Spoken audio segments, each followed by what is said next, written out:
सहनाववतु सहनौ भुनक्तु सह वीर्यङ्करवावहै तेजस्विनावधीतमस्तु मा विद्विषावहै। ॐ शान्ति शान्ति शान्तिः। ॐ नमो भगवते वैवस्वताय मृत्यवे ब्रह्मविद्याचार्याय नचिकेतसे च ॐ दयाकरं दयाकारं दान्तं धर्मप्रवर्तकं प्रणमामि दयानन्दं मदाचार्यवरं परम्। ॐ शान्ति शान्ति शान्तिः। श्रीगुरुभ्यो नमः। हरिः ओम्।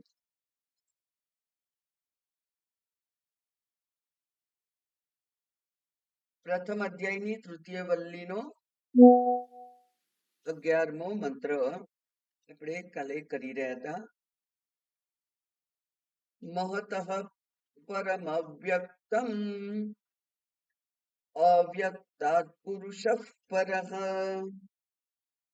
પુરુષાન્ન પરં કિંચિત સા કાષ્ઠા સા પરાગતિઃ.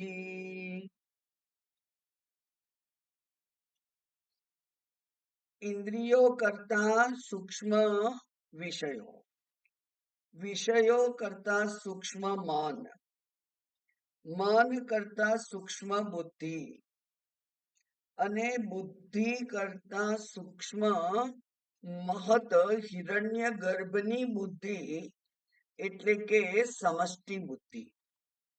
વ્યષ્ટિ બુદ્ધિ કરતા સમષ્ટિ બુદ્ધિ એ સૂક્ષ્મ છે. અને હવે સમષ્ટિ બુદ્ધિ થી વધારે સૂક્ષ્મ શું છે? તો એ કે છે મહતઃ અવ્યક્તમ પરમ. મહત કરતા, હિરણ્ય ગર્ભ કરતા અવ્યક્ત માયા એ શ્રેષ્ઠ છે, સૂક્ષ્મ છે. અને અવ્યક્તાત પુરુષ પરઃ, અને માયા કરતા પણ સૂક્ષ્મ પુરુષ છે. પુરુષથી સૂક્ષ્મ કઈ ખરું? એ કે ના, પુરુષથી સૂક્ષ્મ કઈ જ નથી. પુરુષાત પરમ ન કિંચિત.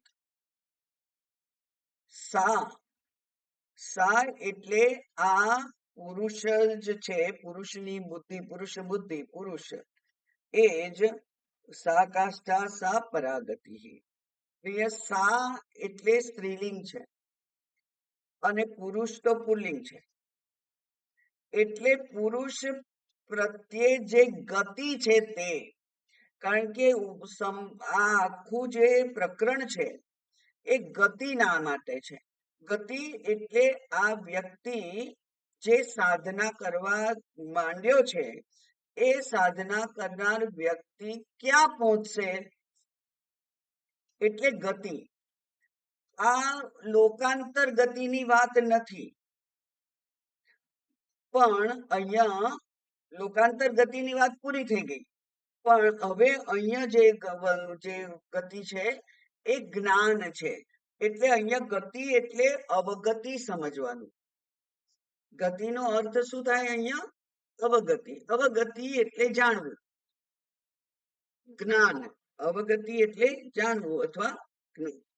એટલે અહીંયા જ્ઞાન રૂપી ગતિની વાત છે. અને એટલે ગઈકાલે કહ્યું તું, જોયું તું કે આ જે જ્યાં જવાનું છે, જે લક્ષ્ય આ વ્યક્તિએ નક્કી કરેલો છે કે મારે આ સંસાર બંધનમાંથી મુક્ત થવું છે, મારે આ જન્મ મરણના ફેરામાંથી, સંસારમાંથી મુક્ત થવું છે, એવું જે વ્યક્તિને ઈચ્છા થાય એ વ્યક્તિએ પોતાના જાતને, પોતાની બુદ્ધિને એ જે અનાત્મા પદાર્થો છે એ અનાત્મા પદાર્થોમાંથી વિડ્રો પાછા ખેંચી અને આત્મ પદાર્થમાં કેન્દ્રિત કરવું પડે. આ જ એની પ્રક્રિયા છે. એ જ પ્રક્રિયા આપણે અત્યારે જોઈ રહ્યા છીએ. એટલે પુરુષ છે એ પુરુષ એ જ છેલ્લું છે, સૂક્ષ્માતિ સૂક્ષ્મ વસ્તુ એ પુરુષ છે. અને જો એ ગતિ એટલે કે એ સ્થાન એ બોધ થઈ જાય તો પછી સા કાષ્ઠા એ ગતિ એ જ અંતિમ ગતિ છે. અને એટલા માટે કહ્યું પરાગતિ. એ ગતિને શું કહ્યું? પરાગતિ. એટલે કે એનાથી શ્રેષ્ઠ બીજી કોઈ સ્થાન નથી, એનાથી શ્રેષ્ઠ બીજું કોઈ જ્ઞાન પણ નથી, એનાથી બીજું કોઈ જ્ઞાન પણ નથી. એટલે જે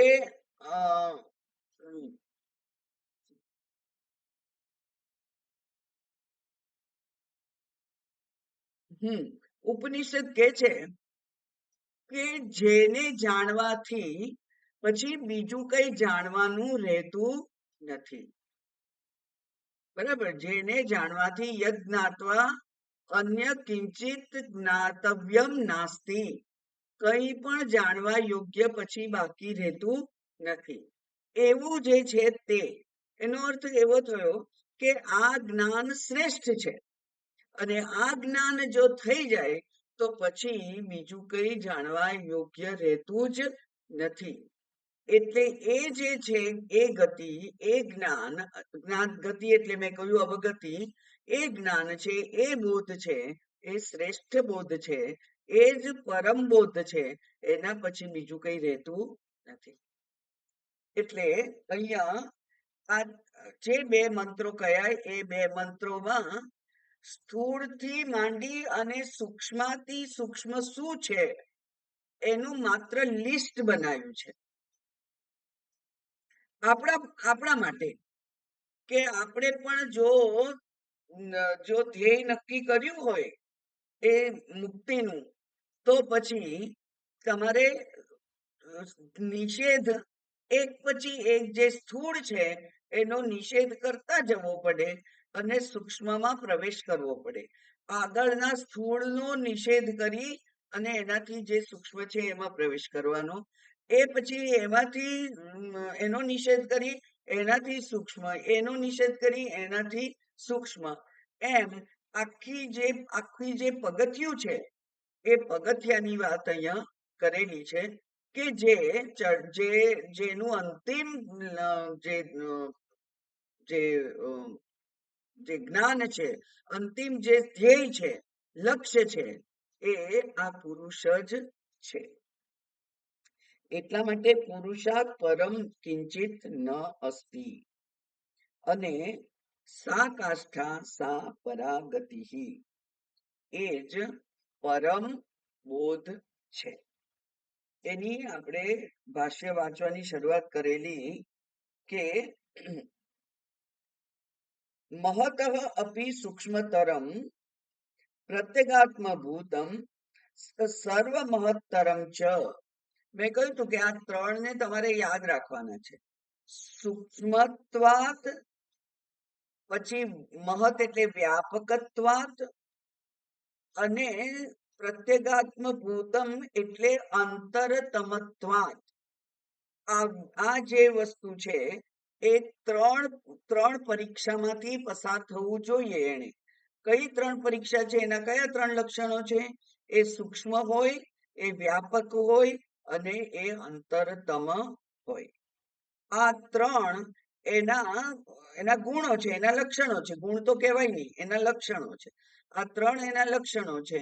અને એ ત્રણ લક્ષણો વાળું જે એ ત્રણ લક્ષણો જેનામાં એના આગળના વસ્તુ કરતા વધારે હોય એ સૂક્ષ્મતર કહેવાય, એ પરમ કહેવાય. એટલે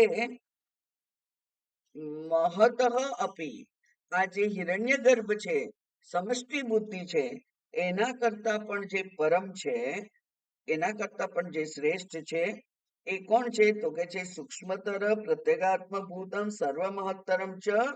એ કેવું છે? અવ્યક્તમ. એ અવ્યક્ત છે. અવ્યક્ત એટલે માયા. માયા માટેના 3 શબ્દો મેં કહ્યા હતા ગઈકાલે, કે એક અવ્યક્ત કહેવાય છે, એક અવ્યાકૃત કહેવાય છે, અને એને પંચ મહાભૂતો કરતા સૂક્ષ્મ એમ કહેવા માટે આકાશનો ઉપલક્ષણ તરીકે ઉલ્લેખ થાય છે. એટલે આકાશ કરતા પણ સૂક્ષ્મ. એટલે આકાશ એ જે છે એ પણ આ માયા અંતર્ગત આવે, કારણ કે માયાનું પહેલું સર્જન શું છે? આકાશ. માયાનું પહેલું સર્જન છે આકાશ. તો એ આકાશ એ પણ માયા જ છે. એટલે આકાશ એટલે માયા છે, વાયુ એટલે માયા છે, અગ્નિ એટલે માયા છે, જળ એટલે માયા છે, પૃથ્વી એટલે માયા છે. તો 5 ભૂતો જો માયા છે, તો પંચ ભૌતિક સમગ્ર જગત એને શું કહેવાય? માયા જ કહેવાય. બરાબર. એટલે સમગ્ર જગત એ માયાનું જ સર્જન છે. એનો અર્થ એવો થયો કે આ સમગ્ર જગત કાર્ય છે અને માયા એ કારણ છે.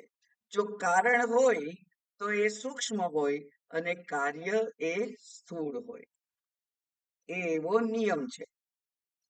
એટલે અહીંયા કહ્યું અવ્યક્તમ. અને અવ્યક્ત એટલે કોણ છે? તો કે સર્વસ્ય જગત બીજભૂતમ. બરાબર. આખા જગતનું જે બીજ છે તે. એટલે કે એમાંથી જગત જન્મે છે. માયા બીજ છે, જગત એ જન્મે છે એમાંથી. અને ગઈકાલે એની વાત કરી હતી કે આ જે બીજમાંથી કયું છે? વૃક્ષ, વટવૃક્ષ. વટવૃક્ષ બીજમાંથી જન્મે છે. એટલે કે બીજમાં જ્યારે જોવું હોય ત્યારે એને અવ્યક્ત રૂપે જોવું પડે. બીજને તોડીએ તો વટવૃક્ષ ના દેખાય, એના દર્શન ના થાય, પણ એમાં અવ્યક્ત રૂપે એ સમાયેલું છે. અને અવ્યક્ત રૂપે જે સમાયેલું છે એનામાં વ્યક્ત થવાની શક્યતા રહેલી છે, પોટેન્શિયલ છે એમાં.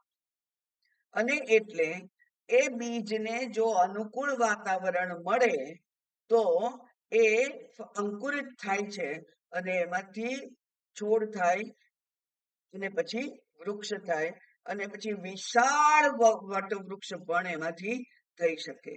એ વિશાળ વટવૃક્ષનું કારણ શું? સાવ સૂક્ષ્મ એવું બીજ. પણ આ બીજમાંથી વૃક્ષ થાય તો બીજ પણ અનાત્મભૂત કહેવાય. એટલે કે લૌકિક વ્યવહારિક સત્તા છે એની, અને વૃક્ષની પણ વ્યવહારિક સત્તા જ છે.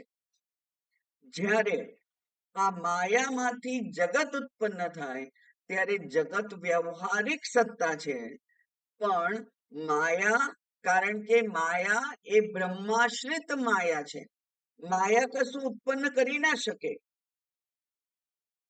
માયા જડ છે, પણ માયાને બ્રહ્મનો આશ્રય છે. સમાશ્રિતમ માયા, બ્રહ્મ સમાશ્રિતમ માયા. એટલે બ્રહ્મ દ્વારા એ આશ્રિત હોવાને કારણે એ જે કારણ છે એ કારણને વ્યવહારિક સત્તા ના કહેવાય, એને પારમાર્થિક સત્તા કહેવી પડે. બરાબર. એને કઈ સત્તા કહેવી પડે? પારમાર્થિક સત્તા કહેવી પડે, કારણ કે ત્યાં ઈશ્વર સર્જક છે. બરાબર. ઓકે, આગળ જોઈએ તો બીજભૂતમ અવ્યાકૃત નામ રૂપ સતત્વમ. સર્વ અવ્યાકૃત નામ અને રૂપને જે સત્તા આપનાર છે તે કેવું છે? સર્વ કાર્ય કારણ શક્તિ સમાહાર રૂપમ. બધું જ કાર્ય અને કારણ રૂપે જે સંઘાત રૂપે જે છે તે. એટલે કાર્યકારણના સંઘાત રૂપે એ બંને છે એ અવ્યાકૃત એટલે કે માયા. આકાશાદિ નામવાચ્યમ એને અવ્યક્ત પણ કહેવાય, અવ્યાકૃત પણ કહેવાય અને આકાશ વગેરે પંચ મહાભૂતના નામથી પણ ઓળખી શકાય એવું. એટલે કે એનો વાચ્યાર્થ આ છે. બરાબર, વાચ્યાર્થ. વાચ્યાર્થ કોને કહેવાય? શબ્દ સાંભળી અને તરત જ એના અર્થનું બોધ થાય એને વાચ્યાર્થ કહેવાય. ઘટ બોલીએ અને પેલું ગોળ નાના કંઠ વાળું એવું જે પાણી ભરવાનું સાધન છે એનું આપણને બોધ થાય તો એને વાચ્યાર્થ કહેવાય. એટલે અહીંયા કે છે કે માયા છે એ વાચ્યાર્થ છે અને પરમાત્માની ઓતપ્રોત ભાવેન. હવે એ કેવું છે? પરમાત્માથી ઓતપ્રોત ભાવેન, પરમાત્માથી એને છૂટી ના પાડી શકાય. બરાબર, પરમાત્માથી છૂટા રહેવાનું એના માટે શક્ય નથી, પછી એને માયા ના કહેવાય. જેવી રીતે આ કપડું, આડા અને ઊભા તાંતણા ભેગા થઈ અને કપડું બન્યું, પટ બન્યું. હવે આડા તાંતણા બધા કાઢી લઈએ તો ઊભા તાંતણા એ સપોર્ટ વગરના થઈ જાય અને એટલે બંને તાંતણા જુદા પડી જાય અને એટલે વસ્ત્ર નામનું કોઈક પદાર્થનું અસ્તિત્વ રહે નહીં. એટલે તાંતણાઓ જુદા પાડવાથી વસ્ત્ર પટ રહેતો જ નથી. એ જ પ્રમાણે માયા અને બ્રહ્મને છૂટા પાડવાથી આ જે કાર્યભૂત જે છે એ જગત રહેતું નથી. એટલા માટે ગઈકાલે મેં યાદ કરાવ્યું હતું કે અસ્થિ ભાતિ પ્રિય નામ રૂપમ એ 5 એના લક્ષણો છે. દરેક જગતના પ્રત્યેક પદાર્થના 5 લક્ષણ છે અને એ 5 લક્ષણમાંથી નામ રૂપ એ જગતના લક્ષણ છે અને અસ્થિ ભાતિ પ્રિય એ બ્રહ્મના રૂપ છે. એટલે આડા તાંતણા ને ઊભા તાંતણા ભેગા થયા તો વસ્ત્ર બન્યું. એમ નામ રૂપ અસ્થિ ભાતિ પ્રિય અને નામ રૂપ એ બે મળ્યા ત્યારે જગત ઉત્પન્ન થયું. એટલે પરમાત્માની ઓતપ્રોત ભાવેન સમાશ્રિતમ વટકણિકાયામ ઇવ વટવૃક્ષ શક્તિ.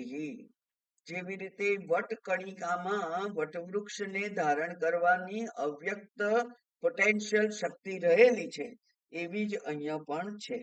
તસ્માત માટે અવ્યક્તાત પરહ એ અવ્યક્ત છે, જે વ્યાવહારિક છે એ અવ્યક્તાત પરહ સૂક્ષ્મતરહ સર્વ કારણ કારણત્વાત પ્રત્યગાત્મત્વાચ્ચ મહાશ્ચ અતએવ પુરુષઃ સર્વપૂર્ણાત. છેલ્લા સ્ટેજ ઉપર આવી ગયા. એટલે તસ્માત અવ્યક્તાત, અવ્યક્ત એટલે માયા. માટે માયા જે છે એ માયા એના થી સૂક્ષ્મતરહ પરહ, એનાથી શ્રેષ્ઠ શું છે? તો કે છે જે સૂક્ષ્મતર છે, જે વધારે માયા કરતા પણ વધારે સૂક્ષ્મ છે. અને સૌથી મોટું લક્ષણ એનું અહીંયા કહેલું છે તે છે સર્વ કારણ કારણત્વાત. બધા કારણોનું પણ જે કારણ છે. એનો અર્થ કે એને કારણ ના કહેવાય, કારણ કે કારણ કાર્યભૂત બની શકે, કારણમાંથી કાર્ય બને. જ્યારે બ્રહ્મ જે છે એમાંથી માયાની મદદ વગર કાર્ય બની ના શકે. એટલે જે ઈશ્વર છે એ પારમાર્થિક સત્ય છે. સર્વ કારણોનું પણ જે અધિષ્ઠાન છે, બીજ પણ છે એમ કેવું પડે કે નહીં? બીજ છે તો આ છે શું છે? બ્રહ્મ છે, ઈશ્વર છે. બરાબર, બીજ એ પણ છે. એટલે અસ્થિ ભાતિ પ્રિય બીજ, અને એ બીજ એનું નામ છે અને એનું રૂપ છે. એટલે કે બીજનું પણ જે કારણ છે, વટવૃક્ષનું કારણ છે બીજ, પણ બીજનું પણ જે કારણ છે, એટલે કે બીજને પણ જે સત્તા અને સ્ફૂર્તિ આપે છે એ અધિષ્ઠાન કહેવાય છે એને. એટલે કારણસ્ય કારણમ એને અધિષ્ઠાન કહેવાય. કારણનું પણ કારણ, તો કારણનું પણ કારણ જે છે એ અધિષ્ઠાન છે. અધિષ્ઠાન કેમ કહેવાય એને? કારણ કે આપણે કારણનું કારણ શોધવા જઈએ, એ જડે પછી એનું કારણ, એ જડે પછી એનું કારણ. તો આ જે પાછળ જવાની જે આપણી જે પોસિબિલિટી છે, એનો ત્યાં અંત આવે ને, એ અનંત રહે. આપણે તો એક જગ્યાએ પહોંચવું છે, એટલે એ જે રિગ્રેશન થાય ને રિગ્રેશન કહેવાય છે. એ રિગ્રેશનમાં ઇટ ગોઝ ઇન્ટુ રિગ્રેશન, એટલે પછી અનંત કાળ સુધી કારણનું કારણનું કારણનું કારણનું કારણનું કારણનું કારણ એવું બોલ્યા કરીએ તો પણ એનો અંત ના આવે. એટલે કોઈક એક જગ્યાએ એને રોકવું પડે, અને એ રોકવાનું સ્થાન છે આપણા વેદાંત શાસ્ત્રમાં. અને અહીંયા સત્ય રૂપે જે સ્થાન છે એને કહેવાય છે અધિષ્ઠાન. એટલે કારણનું કારણ અધિષ્ઠાન. પછી અધિષ્ઠાનનું કારણ ના શોધવાનું થાય, બરાબર ને? એટલા માટે જ આ રિગ્રેશનમાં ના જતું રહે, એટલા માટે એને અધિષ્ઠાન એવું નામ આપ્યું છે શાસ્ત્રમાં. અને એટલે પછી અધિષ્ઠાન થી પાછળ કંઈક શોધવા જવાની જરૂર નથી. અધિષ્ઠાન એ જ અંતિમ સત્ય છે, બરાબર? એટલે સર્વ કારણ કારણત્વાત, એ બધા કારણોનું પણ કારણ છે. પછી પ્રત્યેગાત્મગતવાચ, એ પ્રત્યેગાત્મ રૂપ છે. પ્રત્યેગાત્મ રૂપ એટલે એ અંદર છે. પ્રત્યક એટલે અંદર, અને પરાંગ એટલે બહાર. તો જે પરાંગ નથી એ પ્રત્યક છે. બધા જ વિષયો શબ્દ સ્પર્શ રૂપ રસ ગંધ પરાંગ છે. આ ઇન્દ્રિયો પરાંચી ખાની એમ કહ્યું છે, બહિર્મુખી છે. જ્યારે આ જે ચૈતન્ય છે એ અંદર છે, અને અંદર એટલા માટે જ એનું નામ છે અંતર્યામી. યમન કરવું એટલે નિયમન કરવું. યમન એટલે નિયમન, અને નિયમન એટલે રેગ્યુલેટરી ફેક્ટર, જે આ સમગ્ર સંઘાતનું જે નિયમન કરે છે તે. અને નિયમન કરે છે એ જાણવાની જો આપણે પ્રયત્ન કરીએ તો એ માત્ર આશ્ચર્ય આશ્ચર્ય આશ્ચર્ય જ છે. તમે એક સાથે એક કોળિયામાં carbohydrate, starch, protein, vitamin, fat બધું મૂકો છો અંદર, અને દરેક વસ્તુને પચાવનાર એન્ઝાઇમ જુદા છે. એ જેટલી વસ્તુ અંદર જાય છે એટલી પ્રકારના એન્ઝાઇમ પેટમાંથી છૂટા પડી અને એને પચાવવાના કાર્યમાં લાગી પડે છે. આપણે એવી બુદ્ધિ નથી ચલાવતા કે આ પેટને ઓછું કામ કરવું પડે, એક સાથે માત્ર ફળ જ ખાવું, તો પછી એમાંથી ખાલી એને વિટામિન અને ફાઈબર છૂટા પાડવા પડે, બસ એટલું જ કામ કરવું પડે. એને બિચારાને બીજા તો કામ ના કરવા પડે, એવું આપણે નથી વિચારતા. આપણે તો બધું એક સાથે ઓરી દઈએ છીએ, જે ઈચ્છા થાય તે. અને પછી અંદર એને પચાવવા માટેનું નિયમન જે કરે છે, એ સિસ્ટમ આખી જે છે એ સિસ્ટમને જ કહેવાય છે અંતર્યામિત્વ. એટલે પૂજ્ય સ્વામીજી એમ કહેતા કે આ જે આંતરિક અવયવો છે એનું સંચાલન ભગવાને આપણા માટે રાખ્યું જ નથી, પોતે જ કરે છે એ કામ. જે સૌથી અગત્યનું છે, શરીરને પોષણ આપવાનું કામ, એને ચલાવવાનું કામ, એને સ્થિરતાથી ઊભા રહી અને એના ધ્યેય સુધી પહોંચવા માટેનું જે સામર્થ્ય આપવાનું કામ છે, એ કામ ભગવાને પોતે પાસે રાખ્યું છે. પ્રાણ, એમાં આપણું કોઈ નિયમન નથી. હા, આપણે એને ખાલી ધીરા ઝડપી બનાવી શકીએ. એનાથી વધારે હવે મારે 1 કલાક પ્રાણ જ નથી લેવો એવું નથી કરી શકતા, કેટલાક યોગીઓ સિવાય. યોગિક ક્રિયા છે એ તો. પણ એટલે જે કંઈ અંતર્યામી કહ્યું મેં, એટલે અંતરતમ જે છે તે, એ અંતરતમ એ કોણ છે? તો કે છે પ્રત્યેગાત્મત્વાચ, પછી મહાશ્ચ, સૌથી વ્યાપક છે. એ સૌથી વધારે વ્યાપક છે, મહાન છે. કારણ કે એવી એક સોયના અણી જેટલી પણ કોઈ જગ્યા નથી જ્યાં ચૈતન્ય ના હોય. સર્વવ્યાપી છે. એટલે એને એટલા માટે એને આકાશ કહ્યું. આકાશ પણ એટલું જ સર્વવ્યાપી છે. તો પછી આકાશમાં અને બ્રહ્મમાં શું ફેર? આકાશ જન્મેલું છે અને બ્રહ્મ અજન્મા છે. જે જન્મેલું છે એનું મૃત્યુ થવાનું છે, અને જે અજન્મા છે એ હંમેશા રહેવાના છે.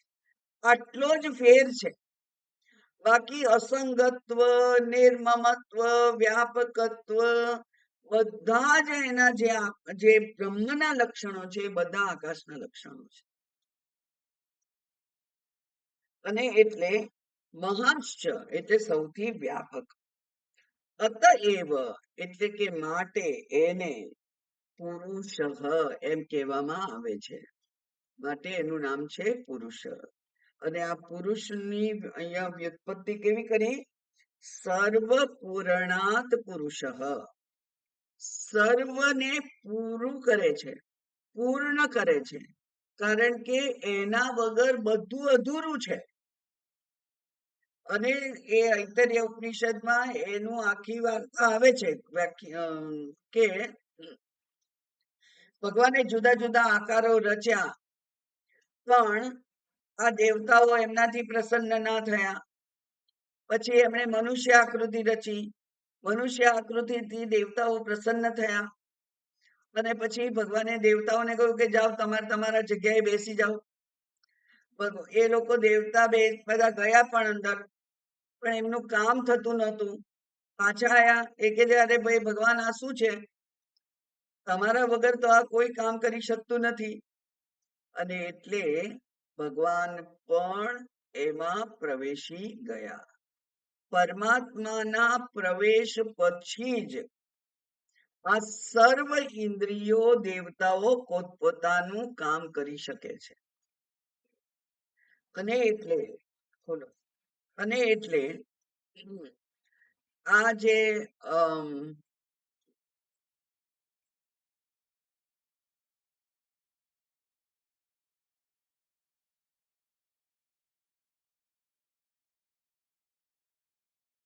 અને એટલે આ જે સંઘાત છે, આ જે સંઘાત છે, એ સંઘાત કાર્યરત થાય છે. એટલે બધા જે કંઈ હતું, સર્જન કર્યું, એને પૂર્ણાત, એને પૂર્ણ કરવા માટે. અને એટલે આપણે પેલા જ્યારે ઇન્દ્રિયો કરતા વિષયો સૂક્ષ્મ છે એમ જોયું, ત્યારે પણ એમ નક્કી કરેલું કે ભગવાને સમગ્ર જગતની રચના કરી દીધી. એટલે કે પેલા તન્માત્રામાંથી શબ્દ, સ્પર્શ, રૂપ, રસ, ગંધ, ગુણ રૂપે બધા જ ત્યાં હાજર હતા. પણ એમને પોતાનું અસ્તિત્વની નો પરિચય કેવી રીતે આપવો, કોણ એમને જાણનાર છે, એમને પૂછનાર કોણ છે, એવું જ્યારે ખબર પડી ત્યારે ભગવાને પછી તે ઇન્દ્રિયોને ની રચના કરવી પડી અને તે ઇન્દ્રિયો વાળા શરીરો એમણે પછી રચ્યા. એટલે પદાર્થો પહેલા હતા અને પછી એના ભોગના સાધન રૂપ ઇન્દ્રિયો પ્રાપ્ત થઈ. એટલા માટે ઇન્દ્રિયો સ્થૂળ છે અને વિષયો સૂક્ષ્મ છે. એવું અહીંયા પણ સર્વને પૂર્ણ કરનાર એ પુરુષ છે, કોઈ પણ અધૂરપ હોય. અને એટલે એક વખત એક પ્રકરણ ગ્રંથ શીખવાડતા સ્વામીજીએ કહેલું, એટલે કે સાક્ષાત્કારાનંદ સ્વામીજી, કે ઓમ તત્સત એવું કહેવામાં આવે છે અંતે. તો એ કે છે કે ન્યૂનમ પૂર્ણમ ભવ, એમ જે કંઈ મારા ક્રિયામાં, બોલવામાં, મંત્ર ઉચ્ચારમાં કે શ્રદ્ધામાં જે કંઈ અધૂરું રહી ગયું હોય તે હે ભગવાન આપના હોવાથી પૂર્ણ થાય, આપના આવવાથી. અને એટલે આપણે સમગ્ર વિધિ પતાવ્યા પછી કહીએ છીએ ઓમ તત્સત, અથવા વિષ્ણવે નમઃ, વિષ્ણવે નમઃ, વિષ્ણવે નમઃ 3 વખત બોલાવે છે મહારાજ આપણી જોડે. એટલે વિષ્ણુ ભગવાન ત્યાં પ્રવેશ કરે એટલે પછી બધું જે કંઈ અધૂરપ રહી ગયેલી હોય એ પૂર્ણ થાય. તો એ એટલો બધો એનું મહત્વ છે અને એટલા માટે એને કહ્યું સર્વ પૂર્ણાત. હવે આ જે પુરુષ છે કોણ છે? કારણ કે એટલા માટે કહ્યું પ્રત્યેગાત્મત્વાત. એટલા માટે એ પુરુષ એ હું છું. પુરુષ એ હું છું. પ્રત્યેક જીવ છે, પ્રત્યેક જીવ પુરુષ છે. માત્ર હું પુરુષ છું એવું તમારે જાણવું પડે. બરાબર, હું પુરુષ છું એવું તમારે જાણવું પડે. આપણને કોઈક નવી પદવી મળી, પદ્મશ્રીનો એવોર્ડ મળ્યો અને એ પદ્મશ્રીનો એવોર્ડ મને ઊંઘમાં મળ્યો અને ત્યાં બધા કેટલા લોકોએ મને હાર પહેરાયા ને તિલક કર્યા ને મુગટ પહેરાયો ને બધું કર્યું,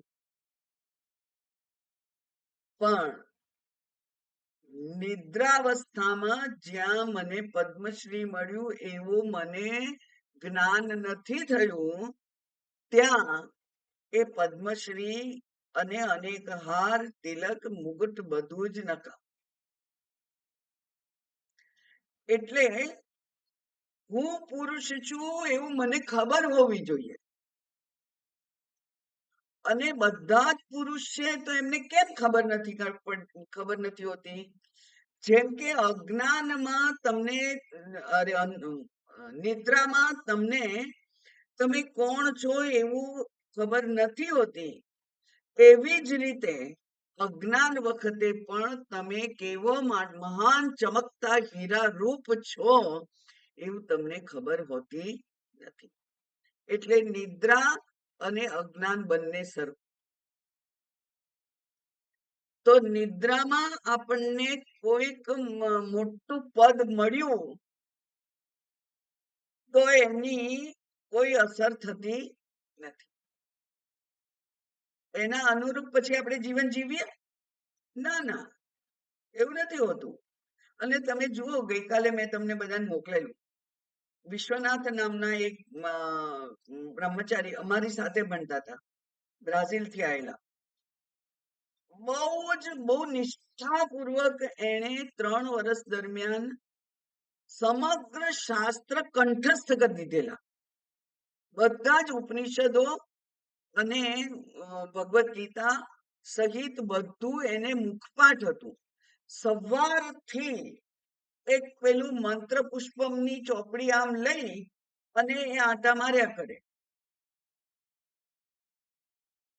5:30-6 વાગ્યાથી, અને પછી નાસ્તાનો ટાઈમ થાય ત્યાં સુધી, પછી એ નાસ્તો એના રૂમમાં કરતો હોય કે ખબર નથી. એવી રીતે એટલી બધી મહેનત એને કરેલી, ને એને ત્યાં આગળ જે ગુરુકુળ બ્રાઝિલમાં શરૂ કર્યું, એને એટલો બધો આવકાર મળ્યો, ઇટ્સ સો વેલકમ, કે એને ત્યાં ઘણા બધા સાધકો છે. એને એવોર્ડ મળ્યો, પદ્મશ્રીનો એવોર્ડ, વેદાંત શાસ્ત્રનું પ્રચલન કરવા માટે નો જે એવોર્ડ મળે એવો એવોર્ડ એને પદ્મશ્રી એવોર્ડ આપ્યો ગઈકાલે, એટલે કે થોડાક દિવસ પહેલા. તો એ એવોર્ડ મળ્યો એટલે, અને એને તમે જો માર્ક કર્યું હોય તો એને બિલકુલ બ્રહ્મચારીના વસ્ત્ર પહેરેલા, એ બ્રાઝિલિયન છે, એને અને કાયમ આવા બ્રહ્મચારીના જ વસ્ત્રો પહેરે છે, અને એને ચપ્પલ પણ પહેર્યા નહોતા.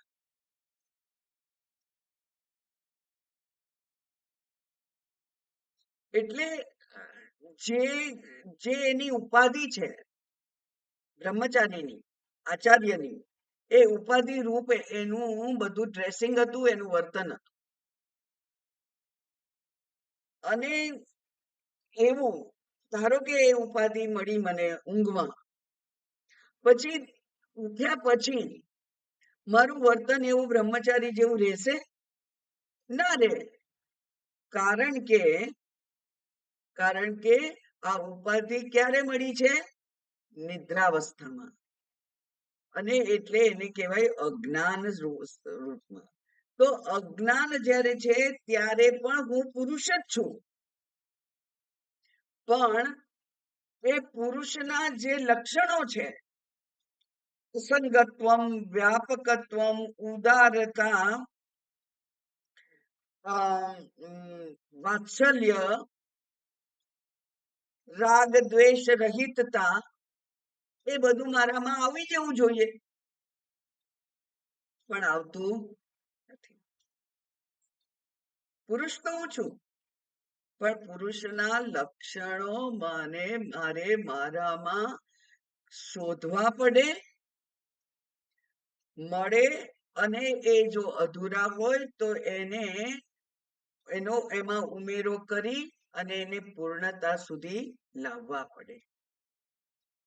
રાગ દ્વેષ ઉપર મારો સંપૂર્ણ કાબુ છે, કામ ક્રોધ ઉપર મારો સંપૂર્ણ કાબુ છે, એવું એને પોતાના જીવનમાં અવતરિત કરવું પડે. ત્યારે એ પુરુષ હું છું એમ કે.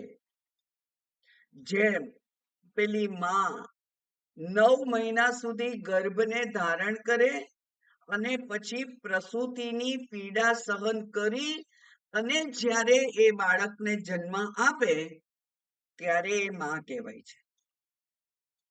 એમ આપણે પણ આ બ્રહ્મના બધા જ લક્ષણોને આપણામાં ધારણ કરીએ, અને ધારણ કરી અને પછી અહમ બ્રહ્મ વૃત્તિ રૂપે જ્યારે એને જન્મ આપીએ ત્યારે એ અહમ બ્રહ્મ પુરુષ એવું એને પોતાને અનુભૂતિ થાય.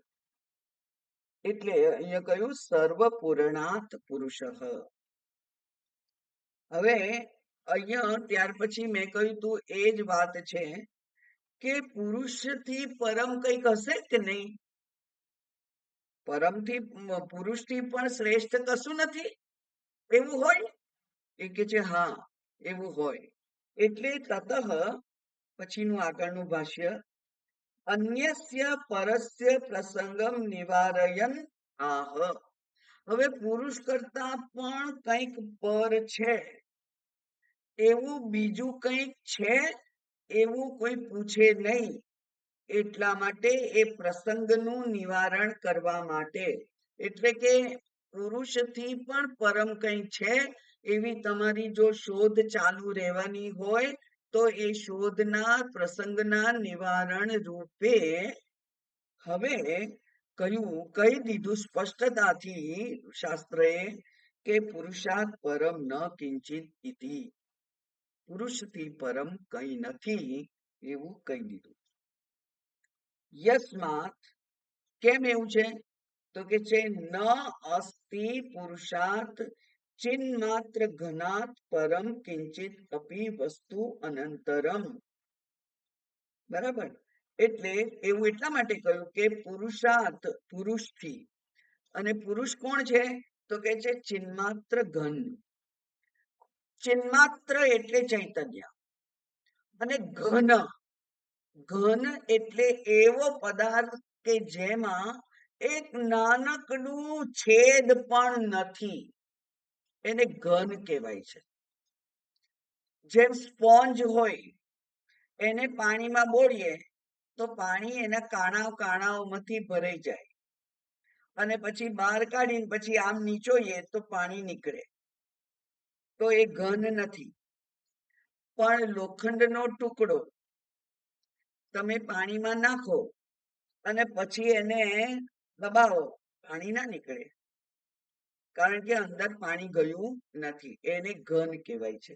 એટલે પુરુષ કેવો છે?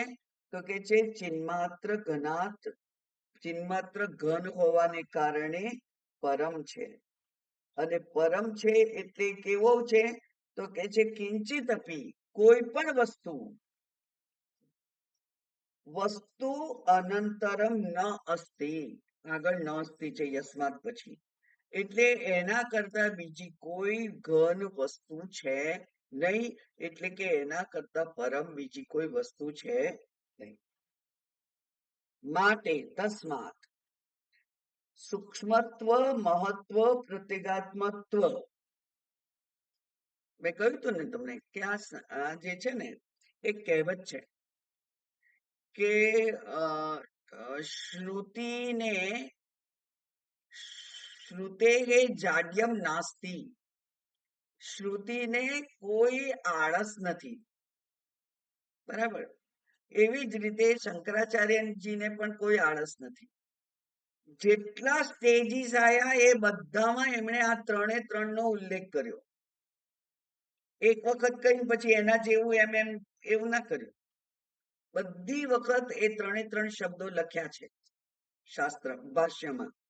એટલે અહીંયા પણ કે છે કે માટે સૂક્ષ્મત્વ, મહત્વ અને પ્રત્યેગાત્મત્વાનામ સા કાષ્ઠા, સા કાષ્ઠા, કાષ્ઠા એટલે શું?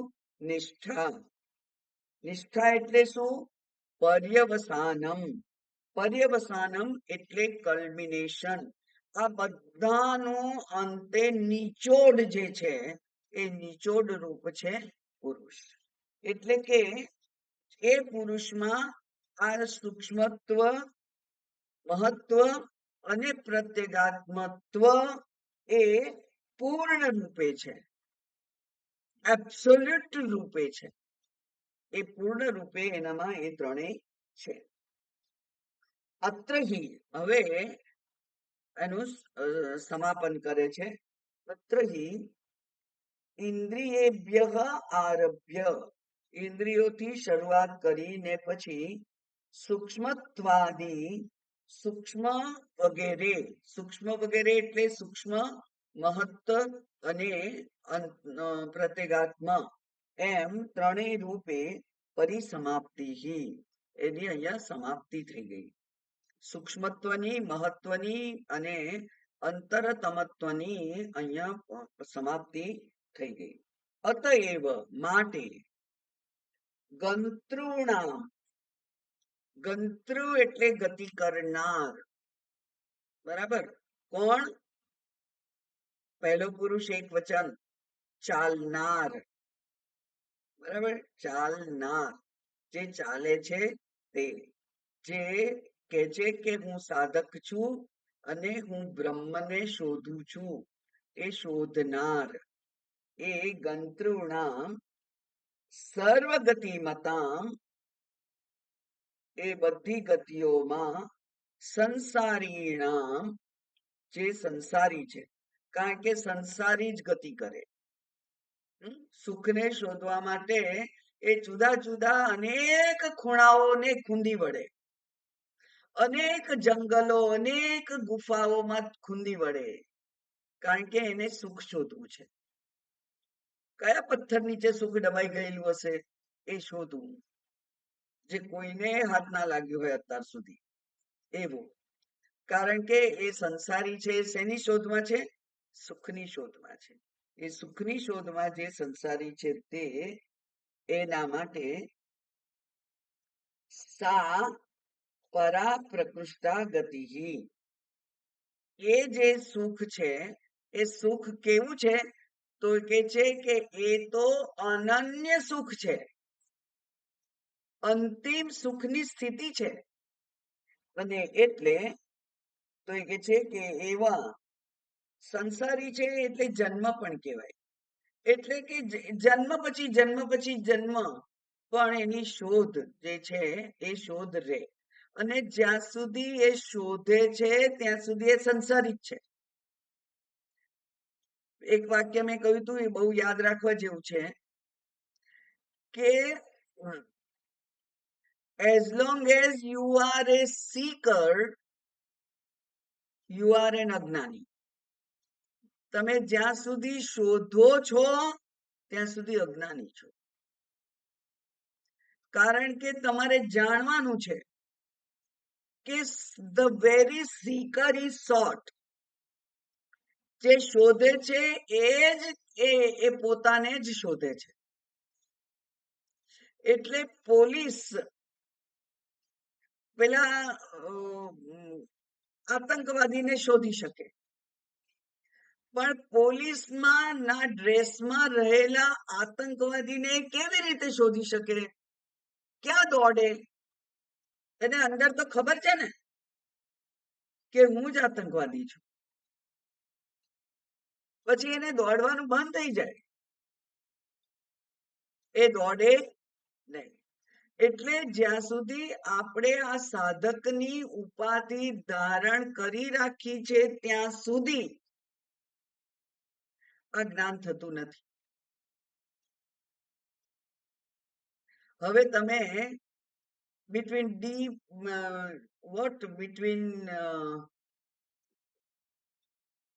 deep sea,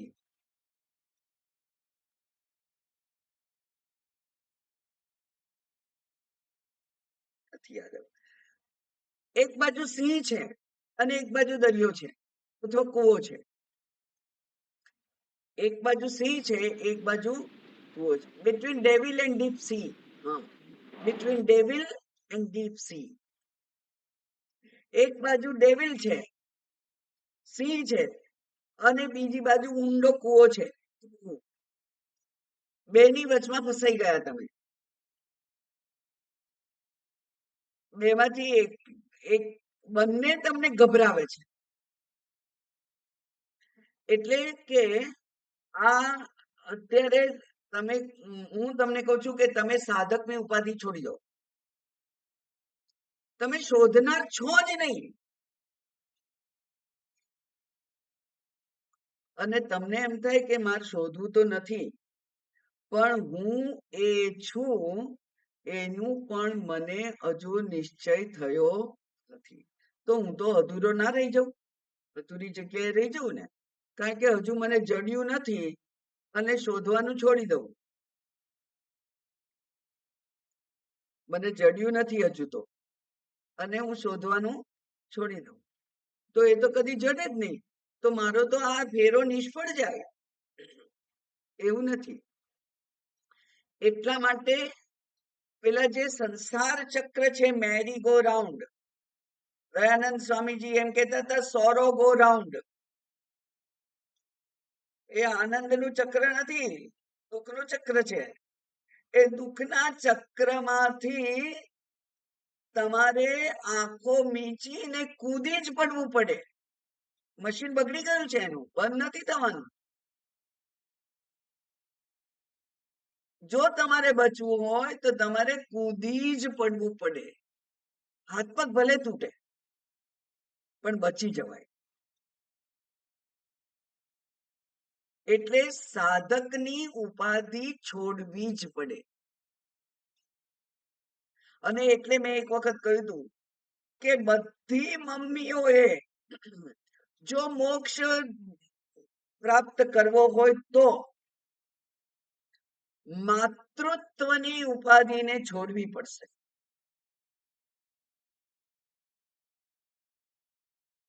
કારણ કે એ જ પકડી રાખનાર છે. અને એવું જ આ જીવત્વ, જ્યાં સુધી જીવત્વને પકડી રાખેલું છે ત્યાં સુધી પુરુષત્વ હાથ નથી લાગવાનો. અને પેલા એક વખત આપણે એનું ઉદાહરણ જોયેલું, કોઈક મહાત્માએ આપેલું કે ગંગાજળ ને નહીં, દરિયાના ખારા પાણીને બોટલમાં ભરી અને બૂચ બંધ કરી અને 1000 વર્ષ સુધી, 10,000 વર્ષ સુધી ગંગાના જળમાં મૂકી રાખો તો પણ એ બોટલમાંનું દરિયાનું પાણી ગંગાજળ થવાનું નથી. જ્યારે આપણે તો દરરોજ આપણા ઘરના નળના પાણીમાં 2 ટીપા ગંગાજળ નાખી અને હે ભગવાન, હું તને આ ગંગાજળથી સ્નાન કરાવું છું એમ કહીએ છીએ. તો એ આપણો જે કળશ છે, કળશ ખુલ્લો છે અને ખુલ્લામાં જ ગંગાજળ પ્રવેશી જાય. બંધ બોટલમાં ગંગાજળ પ્રવેશી શકે નહીં. એટલે એ પેલું ખારું પાણી જ રે અને બહાર ગંગાજળ હોય. એમ આ પુરુષત્વ અઘરું છે જ નહીં, દૂર છે જ નહીં, પણ મારે જીવત્વની ઉપાધિ છોડવી પડે. એ જીવત્વ હું છોડું તો પુરુષ તો હું છું જ, બનવાનું ક્યાં છે? પુરુષ તો હું છું જ, બનવાનું નથી. એટલે અહીંયા કહ્યું કે ગંતૃણામ જે ગતિ કરે છે તે સર્વગતિમતામ, બધી પ્રકારની ગતિ જે છે તેમાં સંસારીણામ, બધી પ્રકારની ગતિ સંસારી કરે એમાં અનેક જન્મો એમાં સા પરા પ્રકૃષ્ટા ગતિ, સંસારીઓની અનેક પ્રકારની ગતિઓ કરતા આ જે ગતિ છે, આ જે મુસાફરી છે એ કેવી છે? પરામ પ્રકૃષ્ટામ ગતિ, એટલે એ શ્રેષ્ઠ છે. સંસારી અનેક પ્રયત્નો કરીને જે કઈ સુખ સગવડ મેળવે છે તે એને સુખ સગવડમાં અનેક ગણો, હજારો લાખો ગણો વધારો થાય તો પણ સંસારમાં જ રાખનાર છે. તમારા બાળકો, તમારું ઘર, તમારું ધન સંપત્તિ, તમારું બેંક બેલેન્સ, તમારું શરીર સૌષ્ઠવ, તમારું આરોગ્ય, તમારા મોટું ગ્રુપ સંસારમાં જ રાખનાર છે. એટલે સંસાર અંતર્ગત જે ગતિ, જે વસ્તુઓ તમે શોધશો એ સંસાર અંતર્ગત જ છે અને એ તમને સંસારમાં જ રાખનાર છે. જ્યારે આ જે પુરુષ ઇન્દ્રિયોથી આગળ જતા જતા સ્થૂળથી સૂક્ષ્મનું તરફ ગતિ કરીએ તો જે પ્રાપ્ત થાય છે એ પુરુષ છે, અને એ પુરુષ છે એ પ્રકૃષ્ટા ગતિ, એ સર્વશ્રેષ્ઠ ગતિ છે, સર્વશ્રેષ્ઠ સ્થાન છે, અધિષ્ઠાન છે, બોધ છે, એ પ્રકૃષ્ટા ગતિ. અને માટે કહેલું યદ ગત્વા ન નિવર્તન્તે, એવું ભગવાને ભગવદ્ ગીતામાં કહ્યું છે કે જે જ્યાં જઈ અને પછી પાછું આવવાનું થતું નથી. આ પ્રમાણે આ મંત્રનું ભાષ્ય પૂરું થયું. પણ આ મંત્રના ભાષ્યના આધારે જ શંકરાચાર્યજીએ એક પૂર્વ પક્ષીનો ને ઉભો કર્યો છે. પૂર્વ પક્ષી પ્રશ્ન પૂછે છે. એ 12મા મંત્રમાં કહેવાય છે, પણ આપણે અત્યારે જોઈ લઈએ ને. નનુ નનુ એટલે પૂર્વ પક્ષી. તો કે છે કે તમે કહો છો ગતિ, બરાબર ને? તમે શું કહ્યું? તમે કયો શબ્દ વાપર્યો? ગતિ. ગતિ એટલે મુસાફરી. ગતિ એટલે મુસાફરી, અને મુસાફરીથી જ્યાં લક્ષ્યને પહોંચવાનું છે તે. તો કંઈક જવાનું છે, જર્ની છે. ગતિ એટલે કોઈક જર્ની બતાવે છે, કોઈક મુસાફરીનું એ લક્ષ્ય છે. તો પછી ગતિશ્ચેત, જો ગતિ હોય તો અગતિ અપી ભવિતવ્યમ, તો પછી પાછા આવવાનું થાય. કારણ કે જ્યાં ગયા ત્યાં તો રહી નથી જવાના. કારણ કે તમારું ઘર તો અહીંયા છે ને. ઘેરથી ડાકોર ગયા, હવે ડાકોર રહી નથી જવાનું.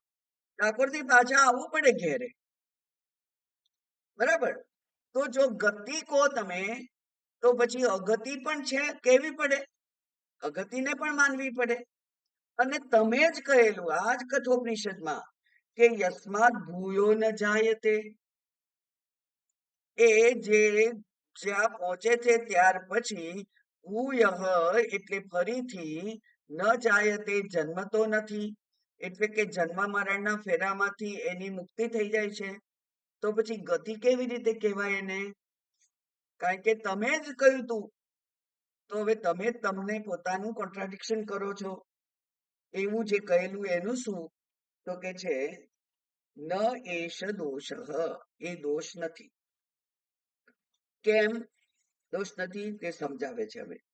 સર્વસ્ય પ્રત્યગાત્મત્વાત અવગતિ એવ ગતિ ઇતિ ઉપચર્યતે. આ જે પ્રત્યેગાત્માના સંદર્ભમાં, એટલે કે એ ચૈતન્ય તત્વના સંદર્ભમાં જે પણ કંઈ કહેવામાં આવે છે એ બધું જ સર્વસ્ય પ્રત્યેગાત્મત્વાત, કારણ કે જે કંઈ પગથિયાઓ બતાયા એ બધા પગથિયાઓ ક્યાં લઈ જાય છે? પ્રત્યેગાત્મા સુધી લઈ જાય છે, અંતરાત્મા સુધી લઈ જાય છે, મારા પોતાના સ્વરૂપ સુધી લઈ જાય છે. તો મારા પોતાના સ્વરૂપ સુધી લઈ જનાર જે છે એને ગતિ એવ, એને જે કહ્યું એ શું છે? તો કે જે અવગતિ એવ. હમણાં જ મેં કહ્યું અવગતિ. અવગતિ એટલે જાણવું, જ્ઞાન. અને અવગતિ જ, આમ તો અમારે અવગતિ જ કેવું છે, પણ એ અવગતિને જ શાસ્ત્રમાં ગતિ એવા શબ્દથી, ઉપચાર માત્રથી ગતિ કહ્યું છે. ખરેખર અહીંયા જાણવાનું જ છે. એટલે કે કોઈ દેશનું અંતર નથી, કાળનું અંતર નથી. તો અંતર અહીંયા કેવું છે? માત્ર અજ્ઞાન રૂપી અંતર છે. અને અજ્ઞાન રૂપી અંતર હોય એને જ્ઞાન માત્ર જ દૂર કરી શકે. એટલે ગતિ ઇતિ ઉપચર્યતે, ઉપચાર માત્ર છે. જેમ આપણે ભગવાનને ધરાયું હોય માત્ર કેળું, પણ આપણે કહીએ કે ખીર છે, વડા છે, જલેબી છે, ગુલાબજાંબુ છે, હે ભગવાન જમી લો. તો આપણે તો બધા નામ બધા આપી દીધા અને મૂક્યું છે માત્ર કેળું. તો એને ઉપચાર કહેવાય. એ આપણે ઉપચાર કરીએ છીએ. કોના માટે ઉપચાર કરીએ છીએ? નિત્ય તૃપ્તસ્ય, જે નિત્ય તૃપ્ત જ છે એને આપણે જમાડીએ છીએ. આપણે તૃપ્ત હોઈએ અને પછી કોઈ કેમ કે ખમણ આટલું એટલું આ ચાખો ખરા, સરસ છે, સરસ, બહુ પેટ ભરેલું છે. ના, અત્યારે તો નહીં જ. કેમ? કારણ કે તમે તૃપ્ત છો. હવે તૃપ્ત તમે છો તો ત્યાર પછી એક ખમણ ચાખતાય નથી. તો ભગવાન તો નિત્ય તૃપ્ત છે, અને એને તમે આટલી નાનકડી વાડકીમાં 2 બદામ અને 2-4 સાકરના દાણા મૂકીને કહો છો ભગવાન જમી લો. નિત્ય તૃપ્તસ્ય એટલે આપણે કઈ આપણે એને જમાડતા નથી, એ માત્ર ઉપચાર છે. એમ ઉપચર્યતે પ્રત્યેગાત્મત્વમ ચ દર્શિતમ. પ્રત્યેગાત્માનું જ દર્શન કરાવવું છે. શેના વડે? ઇન્દ્રિય મનોબુદ્ધિ પરત્વેન. ઇન્દ્રિય મન બુદ્ધિથી પર જે છે, શ્રેષ્ઠ જે છે, એ પ્રત્યેગાત્માનું જ દર્શન કરાવવું છે. પણ દર્શન કરાવવા માટે જે ટોચ ઉપર તમને લઈ જવાના છે, ત્યાં જવા માટેના પગથિયાઓનું પણ વર્ણન શાસ્ત્રએ કરવું પડે. જે પગથિયાનો અધિકારી હોય ત્યાં એ ઉભેલો હોય, એનાથી એને ઉપર લઈ જવાનો હોય. એટલે યહ હિ ગંતા, જે ગંતા છે તે સહ અગતમ અપ્રત્યગ રૂપમ અનાત્મભૂતમ ગચ્છતિ ન વિપર્યેણ. હવે જે ગંતા છે, જે ખરેખર મુસાફરી જ સમજે છે આને, એ વ્યક્તિ કેવો છે? તો કે છે કે એ સહ અગતમ, એને એની ગતિ થતી નથી. કેમ? અપ્રત્યેગાત્મ રૂપમ, કારણ કે એ સોને કોને શોધે છે? જે પ્રત્યેગાત્મા નથી એને શોધે છે. અંદર શોધવાને બદલે જે બહાર શોધે છે, પરાંગ શોધે છે. પછી એ બહાર શું છે? અનાત્મભૂતમ, બહાર તો અનાત્મા છે, એના તરફ એ ગતિ કરે છે. ન વિપર્યેણ, એનાથી ઊંધું થતું નથી. એટલે જે ખરેખર મુસાફર છે, તે સુખની શોધમાં જ છે, એ શોધ તો બહાર જ કરે છે, અંદર કરતો નથી. તથા ચ શ્રુતિ, એ એવી શ્રુતિ પણ છે. શું શ્રુતિ છે? અનદ્વગા અધ્વસુ પારયિષ્ણવ ઇતિહાસોપનિષદ. સંસાર માર્ગથી પાર જવાની ઈચ્છા વાળો માર્ગ રહિત હોય છે, એને માર્ગે જવું પડતું નથી. કોઈ માર્ગથી સંસાર પાર કરવાની ઈચ્છા વાળો ખરેખર અજ્ઞાની છે. જો એ ચાલવા નીકળ્યો સરસ બૂટ પહેરીને કે મારે લાંબુ ચાલવાનું છે, મોક્ષ સુધી પહોંચવાનું છે, તો એ પહોંચવાનો નથી. કારણ કે ત્યાં ચાલવાનું જ નથી, જ્યાં અંતર કાપવાનું નથી, જ્યાં સમય પસાર કરવાનો નથી, અહીં ને અત્યારે જ છે જે. એટલે કે છે કે જે ચાલતા ચાલતા મોક્ષને શોધવા નીકળે છે ને, એ ખરેખર અજ્ઞાની છે. શોધવા નીકળેલો જ અજ્ઞાની છે, શોધવાનું જ નથી એને. વગેરે. એટલે તથા ચ દર્શયતી, માટે દર્શન કરાવે છે કે પ્રત્યેગાત્મત્વમ સર્વસ્ય, બધાનો અંતિમ છોર એ કોણ છે? પ્રત્યેગાત્મા જ છે, મારું પોતાનું સ્વરૂપ જ છે. અને એ સ્વરૂપ કેવું છે? એશ સર્વેષુ ભૂતેષુ ગૂઢોત્મા ન પ્રકાશતે દ્રશ્યતે ત્વક્રયા બુદ્ધ્યા સૂક્ષ્મયા સૂક્ષ્મદર્શિભિઃ. એ હું જ છું. બરાબર? પણ કોને દેખાય છે?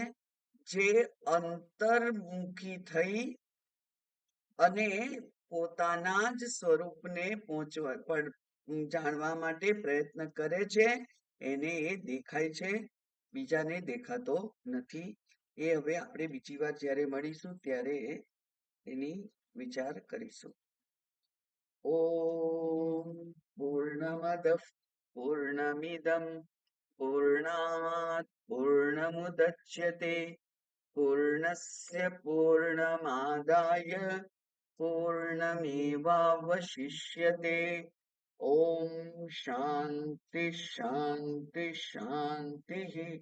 હરિ ઓમ. શ્રી ગુરુભ્યો નમઃ. હરિ ઓમ.